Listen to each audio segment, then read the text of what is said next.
আমাদের গ্রামের বাড়ির জমি দেখাশোনা যিনি করেন তার নাতনি ছিল অন্নপ্রাশন।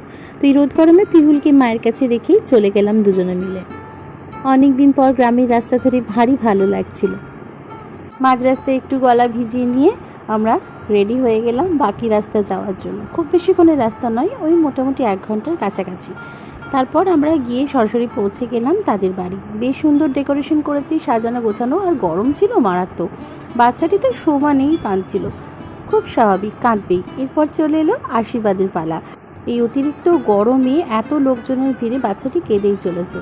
পলাশ আশীর্বাদ করে নিল, তারপরেই শুরু হলো আমার সম্পর্কে। আমরা হচ্ছি ওর দাদু দিদা। তো দাদু দিদার আশীর্বাদ বললো আগে করতেই হবে। আমরাও বলছিলাম যে আশীর্বাদ পর্ব যতটা তাড়াতাড়ি হয়ে যায় ততটা তাড়াতাড়ি ভালো, কারণ গরম, তার উপরে ক্যামেরাম্যানের লাইটের জোর, এসব মিলিয়ে খুব গরমে কষ্ট হচ্ছিল বাচ্চাটিরও। আমার দায়িত্ব পড়েছিল থালা সাজানো। মোটামুটি একটা ডেকোরেশন